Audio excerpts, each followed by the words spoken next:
Hello everyone. तो आज के हमारे वीडियो का टॉपिक है चंद्रयान 3 की लॉन्चिंग। तो अभी हाल ही में चंद्रयान 3 की लॉन्चिंग की घोषणा की गई है इसरो के द्वारा। तो आज का हमारा वीडियो इसी पर आधारित है। आज के हम इस वीडियो में जानेंगे कि चंद्रयान 3 मिशन जो है वो क्या है, इसका उद्देश्य क्या है, और इसके साथ ही हम जानेंगे कि ये जो चंद्रयान मिशन है यानी चंद्रयान 1 और 2 और अब ये तीसरा आ रहा है, तो ये क्या होते हैं। और हम जानेंगे कि चंद्रयान 2 की में जो असफलता मिली थी उस समय क्या हुआ था, और हम चंद्रयान 3 के बारे में भी डिटेल से डिस्कस करेंगे। तो आइए हम वीडियो की शुरुआत करते हैं।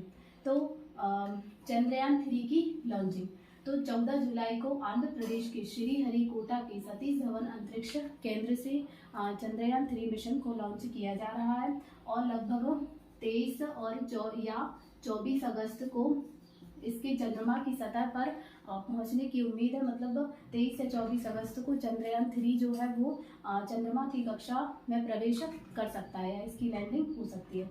अब हम बात करें लॉन्चिंग यान की यानी लॉन्चिंग व्हीकल की, कि इस पूरे मिशन में किस लॉन्चिंग यान का इस्तेमाल किया जा रहा है। तो उसका नाम है LVM-3। लॉन्चिंग यान क्या होता है? तो लॉन्चिंग यान या लॉन्चिंग व्हीकल वो होता है जिसमें ये जो पूरा मिशन है वो लॉन्च किया जाएगा। और अब हम इसमें जानें कि इस पूरे मिशन का बजट कितना है, यानी उसमें कुल कितना खर्च आएगा। तो वो है 651 करोड़ रुपए इस पूरे मिशन का बजट है। और मतलब ये कहा जा रहा है कि इस चंद्रयान 3 की मिशन की सफलता के बाद भारत ऐसा करने वाला चौथा देश बन जाएगा। भारत चौथा देश बनेगा। तो अन्य 3 देश कौन है जिन्होंने चंद्रयान मिशन को सफलतापूर्वक पूरा किया है? तो पहले नंबर पर आता है अमेरिका, दूसरे नंबर पर आता है रशिया, और तीसरे नंबर पर आता है चीन। और भारत की सफलता के बाद भारत इसमें शामिल हो जाएगा। और जो भारत चंद्रयान 3 मिशन में भारत चांद की कक्षा पर एक लैंडर उतारेगा, और इस लैंडर में एक रोवर भी होगा जो चंद्रमा की कक्षा में घूमेगा और कई तरह के प्रयोग करेगा। इसमें एक लैंडर का प्रयोग किया जाएगा और इस लैंडर को विक्रम भी कहा जाता है। और इसमें एक रोवर का प्रयोग किया जाएगा। ये रोवर होता है वो चंद्रमा की जो सतह होती है उसमें घूमता है या उसकी जो चक्कर लगाता है, ये रोवर का काम होता है।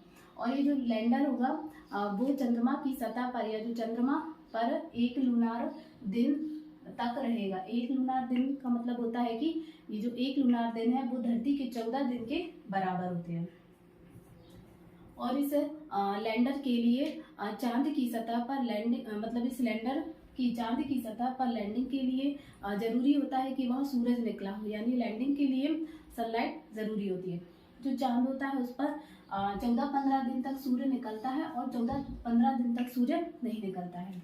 और अब हम देखें कि ये जो चंद्रयान 3 मिशन है ये क्या काम करेगा, ये क्या पता करेगा। तो चंद्रयान 3 जो चंद्रमा का तापमान होगा उसको पता करने की कोशिश करेगा, और कि वहाँ का तापमान कितना होता है और कैसे फ्लैक्चुएट होता है, और जो चंद्रमा पर भूकंप कैसे आते हैं और कितने आते हैं। साथ ही ये प्लाज्मा वातावरण वहाँ का कैसा है ये भी पता करेगा, और वहाँ की मिट्टी में कौन कौन से तत्व पाए जाते हैं इसकी भी पड़ताल करेगा। और इस पूरी मिशन की नासा भी स्टडी करेगा। नासा क्या है? नासा एक अमेरिकी अंतरिक्ष एजेंसी है। नासा का फुल फॉर्म होता है नेशनल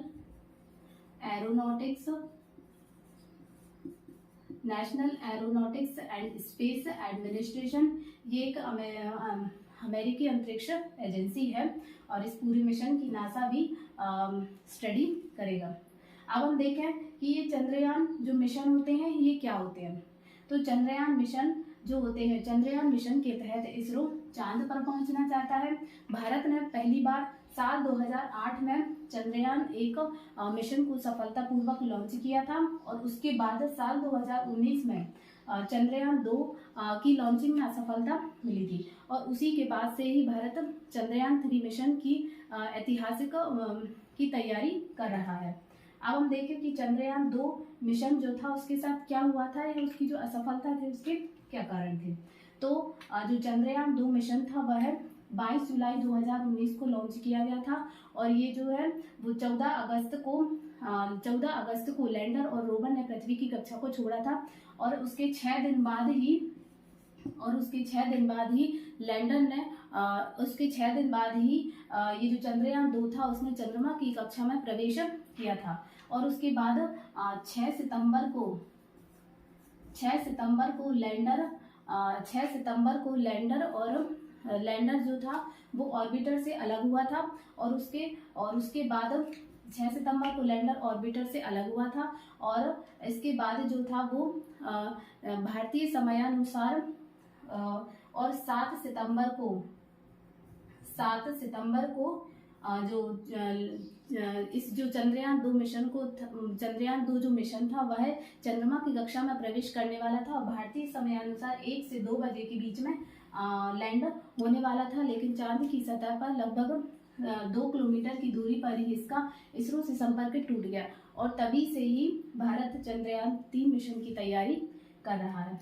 ये जो चंद्रयान 2 मिशन था वो कुल 48 दिन में कुल 30,844 लाख किलोमीटर की दूरी इसने तय की थी। और ये जो चंद्रयान 2 मिशन था इसमें कुल 978 करोड़ रुपए का बजट हुआ था। चंद्रयान 2 मिशन के विक्रम लैंडर से भले ही नाकामी मिली हो या भले ही इससे निराशा मिली हो, लेकिन ये जो पूरा चंद्रयान 2 मिशन था वह पूरा नाकाम नहीं था, क्योंकि इसका जो ऑर्बिटर है वह आज भी चंद्रमा की कक्षा में अपना काम कर रहा है। तो इसको हम पूरी तरीके से असफल नहीं मान सकते। नेक्स्ट है चंद्रयान 3 जो मिशन है इसके 3 हिस्से हैं। इसका मतलब हुआ कि ये जो चंद्रयान 3 है इस बार इसरो ने स्पेसशिप में चंद्रमा तक पहुंचने के लिए चंद्रयान इसके 3 हिस्से तैयार किए हैं। और इनको टेक्निकल भाषा में मॉड्यूल कहा जाता है। इसका मतलब हुआ कि इस मॉड्यूल के 3 हिस्से हैं।